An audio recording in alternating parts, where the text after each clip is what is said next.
It is Tuesday, and I have a super duper special guest today. I have, and I'm going to get your last name wrong because it just went out of my head, Liz Nonnemacher. Nonnemacher.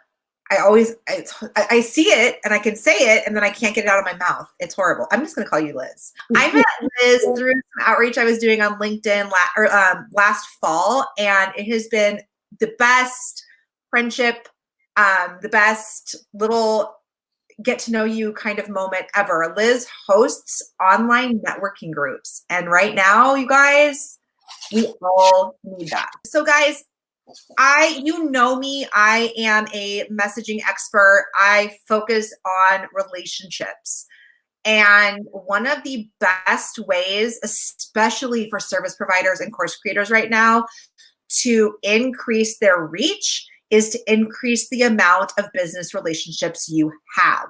What that means for you, what that means for me, is that we need to find ways to network that are not conferences, that are not retreats, that are not in-person points in time. You know, there's lots of networking that can be done through different platforms. There's Girl Boss, there's LinkedIn, there's Instagram. But I find when you bring together a group of people like Liz does, and you give a non-compete atmosphere, you have a chance to meet people and find synergies and relationships that you may not have known before. Like this morning, I was live on Deb's page and I met her through Liz. We'd been connected forever and I just never had a conversation with her because that happens a lot. And I love that we're actually talking to people. So Liz, can you kind of share how the networking group started? Hey, Ray. And kind of how if anything's shifted for you during this weird time and kind of where it's going? I did something different before this. I worked with product-based businesses, and then I kind of switched over and I started running these networking groups, and they were fun. But someone one day said to me, you know, it'd be really nice if you had groups where, you know, people were in their own category. And I thought, oh my gosh, you know, like another thing for me to do. And so isn't it always the next thing? It's like, oh yeah, I probably should do that. And I'll do that in like the 38th hour of my day. That was kind of what it was like. And then I thought about it for a summer, and then I thought, okay, well, I'll just kind of try to like bait it and see what happens. And so right now I'm in group number 17. So that's where, you know, in just a little bit over a year, they've just kind of taken off. You know, I've tweaked them along the way, but, you know, basically the groups are about 20 business owners, and they're all in a different category. Sometimes there's a little tiny bit of crossover, you know, where somebody does something similar to the other one, but it's really about that connecting and the one-on-one connecting and sharing each other's audiences and referring each other and collaborating together. So yeah, they work. They do, and they're fun. And yeah. I think, like right now, we can't go to the coffee shop. We can't do the things we normally do to meet new people. And I think it's really great that you have this system in place. Do you have any tips for people who are doing like cold outreach networking, or just like not wanting to come across as salesy, but wanting to truly like grow an audience and expand a network? I think you just have to really be yourself. And I think, I mean, really, that's the only thing that only piece of advice that I have, because if you try to be somebody else, or you try to sound like somebody else, then you're just trying to, you're not really giving your true self. You're giving somebody, you know, you're giving somebody else. And I think you don't want to push yourself on people either. There's just no need to, you know, push yourself or be desperate or anything like that. Well, and I think the other piece that I love is, you know, Facebook is very much a relationship building platform. Right. It's not a networking platform. And I love that you are hosting these groups on Facebook because of that reason. You can't act the way you do on LinkedIn in a Facebook group. You can't pitch the way you might in a cold email when you have these face-to-face connections and you're connecting with people's personal pages and, you know, getting to know them as people. I've made some really great friends through your groups. I've been in what, 3? This is my 4th. Yeah, I think it is your 4th one.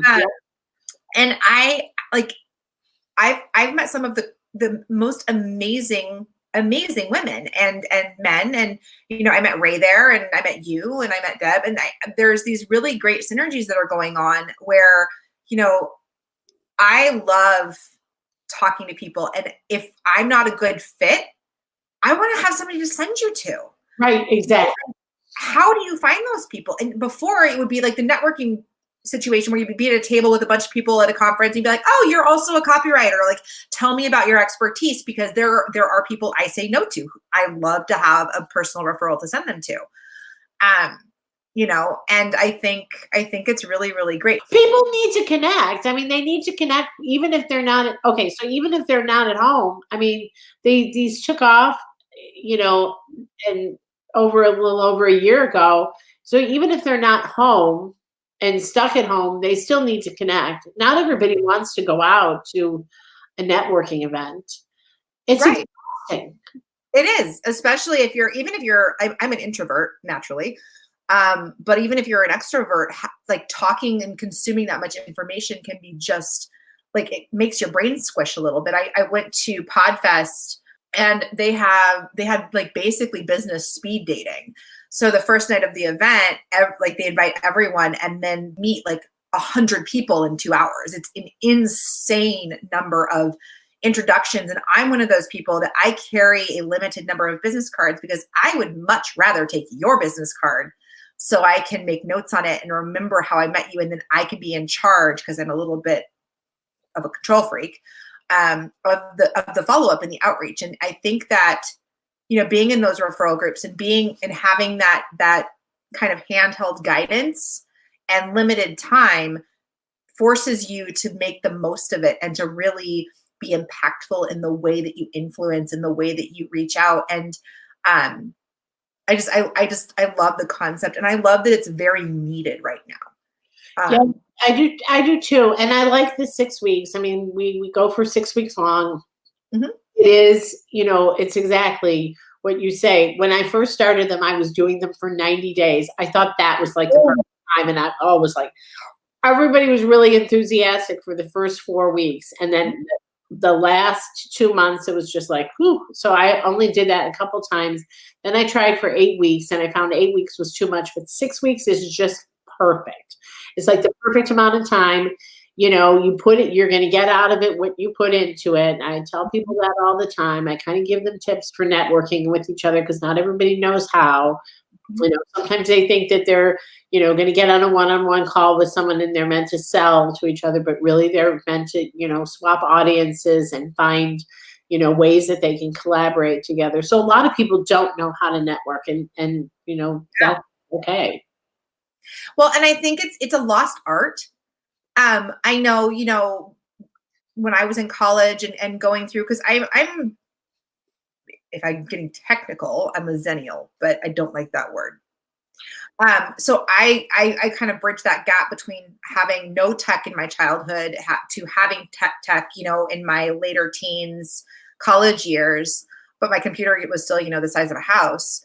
And, you know, we would go, if you wanted something, you wanted to buy something, you wanted to meet someone, you had to go out and to do it. Like, you couldn't just sit behind your computer and do this all day and expect to reach a larger audience. And, you know, thankfully we've grown, but I think there's something to be said about those interpersonal skills that you gain when you are forced to, as I call it, people. And you can see the actual, I always tell my children that my job is to make sure they can people. Yeah, it is. You know, because having a conversation like this takes a certain understanding of relationship dynamics and, you know, making sure that you listen as much as you talk. I'm bad at that. I'm working on it. Fully admitting that I talk way too much. But, you know, I think you and I both come from a background of, you know, I used to go to see, you know, continuing education for like my pre-law, for my legal stuff. And I attended lots and lots of classes when I worked for a realtor, and places where it was lunch and learns. And the idea was to network, and you got everybody's business cards and you learn to ask the right questions. There really isn't, I mean, there's Toastmasters and some other things, but even those are shut down right now. But even still, you know, the people coming up who have grown up in this online space don't really have those skills because it's never been a requirement. And I think we're going to go back to it needing to be a requirement. I think that we're going to have to, I think you're perfectly positioned to actually teach people how to network, have a little like, these are the things you need to do. These are the things you should not do. And, when is it okay to shift to selling if they're interested? And when should you pull back? And those are skills people are severely lacking. I see it all the time, get on a call and they don't know what to say. Yeah, because I find like, okay, so group 17 started this week. And so we had our first call today, and then I'm kind of trying to explain to people, when you do the one-on-ones, you have to remind them they're not selling to each other. That's not the goal of it, is to sell to each other. Some people don't understand that. They think, they're supposed to be selling to each other. And I also like, a lot of times people will put their their scheduling link, and they'll have like a 1 hour call. It's like, if we have 20 in the group and that's 19 people to meet, it's hard to go through 19 people in 6 weeks. It really is. So schedule for 15 minutes at a time, and then, see if you connect. And if you connect, you can always move on to the next step. But, my booking link is like set at 30 minutes only because I tend to chit chat at the beginning, because I really do I don't know if you've noticed this, but we have stopped being interested in people, and we're so focused on the sale that we forgot there's a person. And, that's my mission in my business, is to force the perspective to, like Erin just said, that's something she struggles with, explaining her business without sounding like she's pitching, like she's pitching when she's networking. Erin's a photographer, a really good photographer. And do you have tips for Erin maybe? What I would do is just ask people like where they're from, or what they like to do, or about their family, or what they're having for dinner, or where they're going on vacation, or what they're reading, or just, kind of make conversation. It's really just being genuinely interested. And, I had a great call today, and we ended up, we only booked 30 minutes. So we ended up rebooking. She wasn't out of the networking group. It was from a LinkedIn outreach campaign I'm running right now. But, she's in England, and we were talking about the differences between there and the US right now. And, kind of talked about how she's feeling about being quarantined, like what she's doing to keep her brain active. And like, she launched her business at the beginning of this month and made quite a few sales. She's really proud of it. And so I gave her the space to share her life, and it turned into I really need to hire you. I don't know if this is the right time, but could we hop on another call to figure that out? Yeah. And guys, it's that simple. Right. Exactly. It really is. If you had to boil down like tips for effective networking, okay, the three things everyone should do when they're networking, what would they be? I feel they should be interested in the other people, like asking questions, personal questions about them. Like, you don't have to get too personal, but I like finding out where people are from, things that things they like to do. So that would be one. Right. I think not assuming that networking isn't about a sale, or about how I'm going to try to get you to buy from me, or vice versa. It's about getting to know somebody else, and trying to think about all the ways that you could connect them with other people. How can we work how can we work together? And I guess that would lead me into the last thing, is how could we work together to benefit both of our businesses without me trying to sell to you, or you trying to sell to me? Mm-hmm. But it's really just about being yourself. I mean, I love that. Be yourself. I can't emphasize that enough. Like, I just can't. Yeah, and I think it's more important to buy from people. Yeah, friends, all things being equal. Friends buy from friends. Make more friends. They do. Like, I had a conversation the other day. I was reading through some copy that I was hired to edit, and it was very much like, gun to your head, buy my stuff right now. And I reached out and I was like, okay, do you really want people to buy your stuff?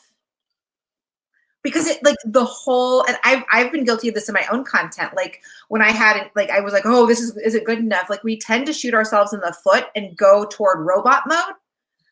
And I think that, you know, with Liz's tips, you know, be interested in the other person. Networking is not about selling. Figure out who they are and how you can help them. And we as people inherently want to talk about ourselves. Let them. We do. Yeah. And you can stack one of my practical tips of the day that I've been sharing everywhere under the sun, like Grace said, I've been everywhere today. You know, you can use these as market research pieces. Pick 3 questions that you ask everybody you meet, regardless of whether it's a networking call, a discovery call, a whatever you want to call it, and then start compiling that data. Start writing down what they say. Start recording it. Keep track so that the next time you go to pitch your product, you have people's words and what they actually are asking for, so that you can write content and messaging and marketing that directly answers that question. And then her third point, I jumped over the don't sell because I think that was covered, but be yourself. Oh yeah. Because there's nothing new under the sun except you. Right. There are other marketers out there. There are other copywriters out there. There are other networking groups out there. Right. Exactly. Hang out with the people that make you happy. Right. You know, it's and the same thing with networking. You're going to meet people you don't like, and that's totally okay. I've met some whack jobs. That's one thing I have. It's funny that you because I feel so bad about that. But like I have to tell every time I start a group, this is so awful. But I tell everybody, you're not going to like everybody. That's a good thing though. I think people are so used to like needing that affirmation that like if one person doesn't like me. But I feel like nobody says that. But my big mouth. Yeah. But no, I actually did a whole live about polarizing content and why you need to make people go away. Well, I just, you know, like sometimes sometimes someone will say, oh, well, I'm having a hard time because I don't like anybody, or I don't, you know, or I talked to 2 people and I didn't like, and I'm thinking, but the group has 20 people in it. So if you didn't like 2 of them, the odds are in your favor. You're going to like 1. They're in your favor that you're going to find some people you really like. I think we've gotten so used to that immediate gratification. Like it has to be perfect just for me right now all the time. And like, that's just not the way the world works. It doesn't. Yeah, I think that is a message the world needs right now. Yeah. I told that to my son was on a call with his teacher, and he ended up in tears because a little girl told him to shut up. Oh. And I was like, 1, her mommy needs to talk to her about that because that wasn't nice. She's not my kid, so I can't do anything about it. But number 2, I'm sorry that she doesn't like you. Like I don't know if you spit on her or tripped her at some point, or she just doesn't like you. But you can't force people to like you, and you shouldn't want everyone to like you, because then you have not taken a stand for anything ever in your life, and that's a bad thing. Yeah, it's true. And he like kind of looked at me, and he's 5.5, and he was like, she's kind of mean. I'm like, that's fair. I'm kind of mean. Yeah. Yeah. Because maybe I should be nice to her when I see her next year. I'm like, maybe. Or you could just ignore her. That also works. That's very true. You know, yeah, lessons from a kindergartner. Anyways, it has been so beautiful having you on. Liz will be leaving her link to her free group down below after the video is over. She'll also leave a link or tell you if you're interested in joining her networking groups. Like I said, I have loved them. They're great. I'm in the current one. I don't know if she has any space, but I know she fills them early. So if you want to be on her list. I think the easiest thing to do is just send me a message through Messenger. Okay, message Liz, or you can message me and I'll connect the 2 of you. Okay. So if you want information from Liz, get in touch with one of us. She'll link her free group down below, and I will see you guys tomorrow. Thank you for being here, Liz. You're welcome. Thank you for having me. Talk to you soon. Bye, everybody. Bye.